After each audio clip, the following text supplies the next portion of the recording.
Yo, what up? It's Cruz back with another tutorial. Hey, you know how froze that is. Hey, look at my neck, damn. Hey, you know how froze that is. So first of all, we'll go through Uzi's vocal, which is sounding crazy. We actually recorded this in the crib. Like, I just set up a little makeshift studio out in Philly and made this.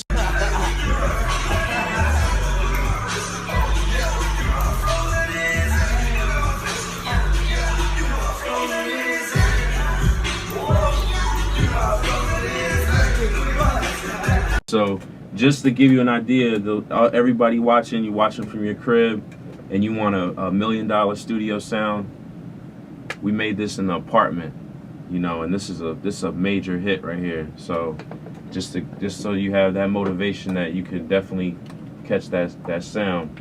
All it takes is the right plugins, the right mic. You know, you just got to invest in your craft and take it serious if this is what you really want to do. So I got this audio track. Let me bypass everything here. I'm a rock star, smash my guitar. Diamonds on my fist and on my... Of course, you're recording in the closet. It wasn't, you know, fully treated, you know, for a studio.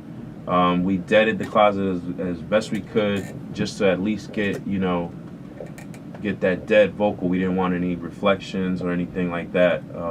So we just heavily padded the closet. So the audio track, basically, we brought out some of the top end here, and then some of the middle of the vocal, the guts of the vocal, brought that up a little bit, and just cut out all that mud, because you can hear it. I mean, I'm a rock star, smash my guitar. I'm a rock star, smash my guitar. With the R compressor. I'm a rock star, smash my guitar. Diamonds on my feet. Go with what feels right. I mean, all this stuff you can't write a book and it be the same for everybody. So just go with what feels right. If it sounds good and it does what you need it to do, then there's nothing wrong with that. I'm a rock star, smash my guitar. Diamonds on my fist and on my... Let me put the C4. It's my favorite plugin right here. It does so much in one plugin. I'm a rock star, smash my guitar. Diamonds on my fist and on my arms. I'm a rock star, smash my guitar. Diamonds on my fist and on my arms. Further down, I'll show you where we get some of that meat of the vocal back. I'm a rock star. Some of that hiss with this RDSer. I'm a rock star, smash my guitar. Diamonds on my fist and on my arms. And then the R-Vox. It's one of my favorite compressors. It's very simple, but it has a tone to it that I haven't really found. I haven't found other compressors that match the tone that the R-Vox gives. Because you see how the vocal is a little thin, and then the R-Vox is what kind of beefs it up. I'm a rock star, smash my guitar. It's really dramatic. I'm a rock star, smash my guitar. Diamonds on my fist and on my arms. I do like some light gating just for room tone, and then you know, I compress it like crazy. So I went to -12. I usually stay somewhere around there. So it not only does it turn it up, but it adds a tone that I really like a grittiness. On the vocal itself, I added this Pro Q. I really like this filter, and just turned up the high end some more. I'm a rock star, smash my guitar. Diamonds on my fist and on my arms. I'm a rock star, smash my guitar. And then for these parts, you know, I'm a rock star. So I added this auto pan, just like a slight. It's not that fast, but it's like a 2-bar pan, and it added just like this really cool stereo. I'm a rock star, smash my guitar. Diamonds on my fist and on my arms. You know, some of the things you do to the vocal is going to be based on the instrumental that you're using.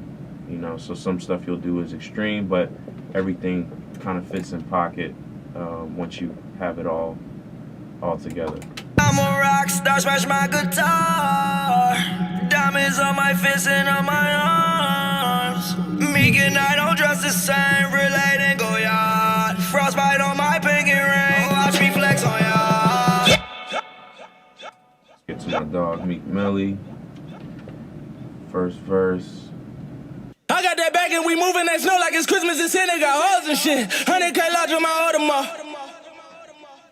Shout out to Juice too, because Juice kind of helped me out with some of these stutters that he's known for. Hey, I'm pulling in. And all you do with that, basically, and something I went over in my first tutorial is it's the importance of your grid, because basically what's going to happen is he used 16th note, and just hey, I'm pulling. Just take just that very beginning, just that the top of the I. Just that one piece right there, and basically just you can cut it with B is your shortcut key, and then hold Option, just move it over, just like that. I'm pulling in while they're rose and shit. I'ma buzz up at the corner store trapping.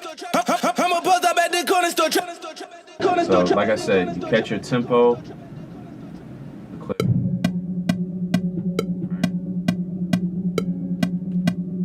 I've heard people try to do stutters, and it was so obvious they weren't on grid.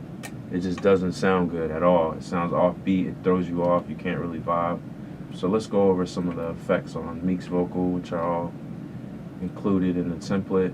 One thing I did add extra, just to add some brightness to the vocal and to cut out some of the that low end from that closet sound. Jack Joseph Puig, the Puig Tech. I love this plugin right here. So it's in Waves bundle. It's in the signature bundle with Jack Joseph Puig. You can hear kind of like some of that rumbling from the mic on the stand there. You hear it kind of. Hey, I get in there. These niggas mad at. Like really low end. So I set the low to 30 and attenuated it to about 3, and it did pretty good. And then added 16 and gave him a little on the top end of the vocal. It just adds like this silkiness to the vocal I really like. With Meek's vocal, it's really it can get real harsh in the top end, so you have to do a lot of de-essing in key areas. Hey, I get in there. These niggas mad that you chose the kid. Hey, I get in there. These niggas mad that you chose the kid. Again, this is gonna vary based on the vocal that you're dealing with. I took out to about 157 just to take out that low end, that muddiness from the room tone, and turned them up in the top. Hey, I get in there. These niggas mad that you chose the kid. Hey, I get in there. These niggas mad that you chose the kid. Pressure. Hey, I get in there. These niggas mad that you chose the kid. It's pretty dramatic, but again, everything when it's all together, it all makes sense. So the R compressor, I compress it all the way to -27 thresholds. I usually keep it around these settings. I don't change these too much. C4. Hey, I get in there. These niggas mad that you chose the kid. Hey, I'm pulling in while they're rose and shit. Hey. Watch what this does to his vocal. Hey, I get in there. These niggas mad that you chose the kid. Hey, I'm pulling in while they're rose and shit. Hey. The extreme EQ it just to give it that radio tone. Turned up some of the frequencies that accent that radio tone.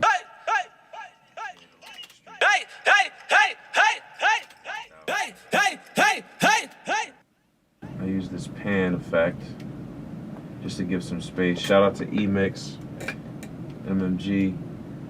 He's the one that put me on to adding pan to the ad-libs just to give some space so it stays out of the way of the lead vocal. And you just adjust the volume on the ad-libs just to stay out of the way of the lead, but still where people can hear it, because you know the ad-libs, and especially in this type of record, is very important. People really remember, you know, some of these catchy ad-libs. Hey, I get it now. These niggas mad that you chose the kid. Hey, hey, I'm pulling in while they rose and shit. Whoa, hey. Yeah, you know how froze it is. Hey, look at my fist. Yeah, you know how froze it is. The artist obviously has creative freedom. They create their own vibe to it, and there may be things that need to be moved around. Like Meek likes when, you know, a lot of times he'll come in, the beat will be dropped out. Well, it's not formatted that way. So again, your beat is on grid. You find a dropout and drag it over to that 4 bars or whatever it is, that intro or that verse. So we do have some creative freedom with moving it around, as long as we don't get in here and trash the producer's beat. Some of the stuff, the way that the beat is arranged, is definitely not how it came through. I can give you an idea of how it was actually sent. So you can see, just based on, if you want to compare, this is what I originally got here, and this is what we ended up doing, you know, before the track out. This is just prepping it, you know, for mixing, just throwing your ideas together, and then once you get the track out, you have to match what you did on grid and line it all up. This piece right here, I did like this little filter effect. Driving around in a Bentley. All I did there was this one knob. This is the fastest way to do filtering.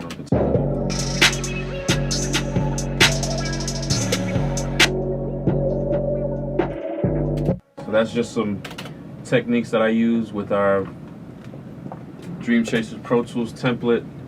And again, it's available on the website, breakitdwn.com.